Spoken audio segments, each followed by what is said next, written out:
जय श्री कृष्णा दोस्तों आज की इस वीडियो में हम आपको पद्मिनी एकादशी के बारे में विशेष जानकारी देने जा रहे हैं, जिसे पुरुषोत्तम मास भी कहा जाता है।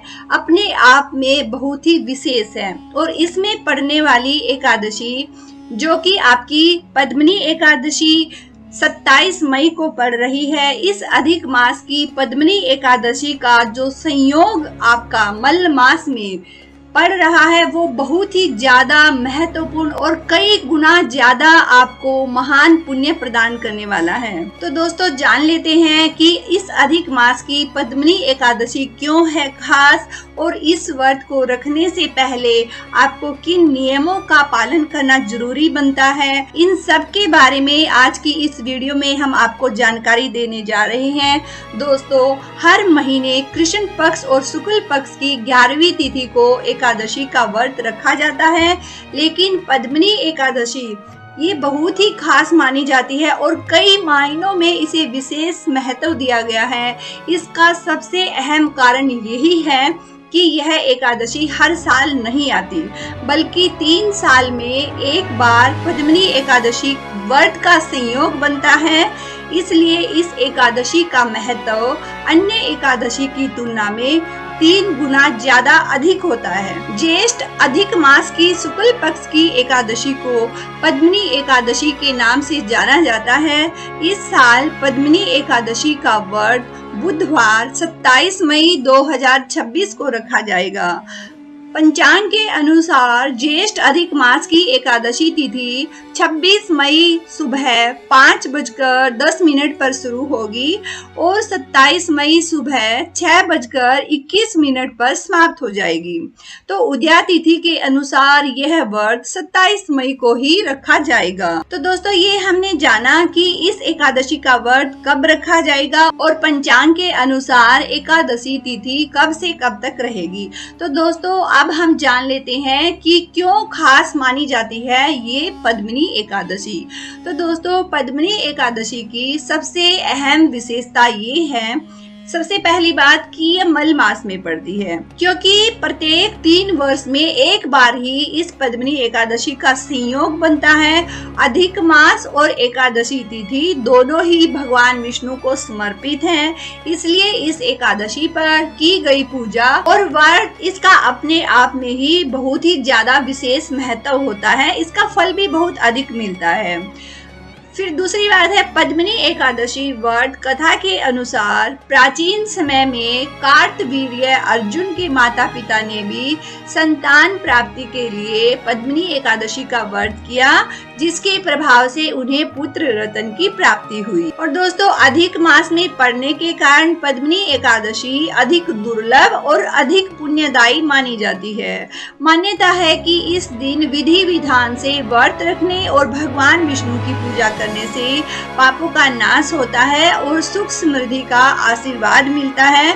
घर में हरि की कृपा का प्रकाश होता है, माँ लक्ष्मी का वास होता है। दोस्तों पौराणिक कथा के अनुसार श्री कृष्ण ने अर्जुन को पद्मिनी एकादशी व्रत की महत्ता बताते हुए कहा है, यज्ञ तपस्या और तीर्थ से जो पुण्य मिलता है वह अकेले ही पद्मिनी एकादशी व्रत से प्राप्त हो जाता है। तो दोस्तों एकादशी की महिमा के साथ ही आइए हम जान लेते हैं पद्मिनी एकादशी व्रत के नियम, किन नियमों का हमें पालन करना चाहिए।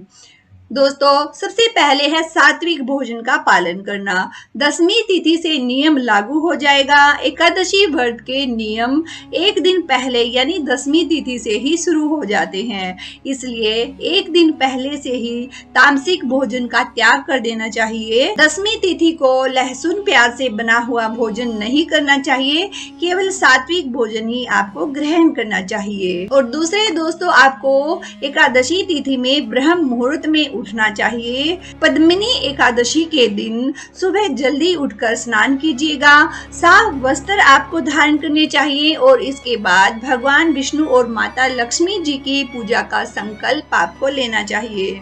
और दोस्तों तीसरी जो महत्वपूर्ण बात है, आपको भगवान विष्णु की पूजा में तुलसी जी का पत्र अवश्य चढ़ाना चाहिए, क्योंकि तुलसी जी का विशेष महत्व होता है। मान्यता है कि तुलसी जी के बिना विष्णु भगवान जी की पूजा अधूरी मानी जाती है। इसलिए पद्मिनी एकादशी पूजा की सामग्री में पहले ही तुलसी दल आप रख लीजिएगा। और दोस्तों, कुछ ऐसी चीजें होती हैं जिनसे हमें बचना चाहिए। तो पहले हम आपको बताते हैं कि आपको क्या करना चाहिए। यानी कि एकादशी के व्रत में आपको दान पुण्य अवश्य करना चाहिए। जैसे कि पद्मिनी एकादशी पर आप जरूरतमंद लोगों को अन्न, वस्त्र और जल का दान कर सकते हैं, क्योंकि अन्न, वस्त्र और जल का दान करना बेहद शुभ माना जाता है। इससे भगवान विष्णु की कृपा को आप सहज रूप से पा सकते हैं। और पारण करने से पहले भी ब्राह्मणों के लिए दान दक्षिणा अवश्य निकालिएगा। और दोस्तों, जिन चीजों से आपको बचना चाहिए वो है आपका क्रोध और नेगेटिविटी यानी नकारात्मकता। एकादशी व्रत केवल अन्न त्यागने का नाम नहीं होता है। इस दिन मन, वचन और कर्म की पवित्रता का भी ध्यान आपको रखना चाहिए। झूठ बोलने से, लड़ाई झगड़ा करने से, किसी का अपमान करने से आपको बचना चाहिए। तो दोस्तों, पद्मिनी एकादशी के बारे में ये हमने आपको विशेष जानकारी कम समय में और अधिक से अधिक जानकारी शेयर करने की कोशिश की है। उम्मीद करते हैं दोस्तों ये वीडियो आप लोगों को जरूर पसंद आई होगी। तो दोस्तों, आप हमारे साथ बने रहिएगा और जो भी आपको जिस भी विषय के बारे में जानकारी चाहिए या किसी वर्ड के बारे में आप जानना चाहते हैं तो दोस्तों आप हमें कमेंट करके बताइएगा, सजेशन दीजिएगा कि नेक्स्ट वीडियो हम किस टॉपिक पर, किस विषय पर आपके लिए बनाकर लेकर आए। ओके दोस्तों, मिलते हैं फिर किसी नई जानकारी के साथ। राधे राधे।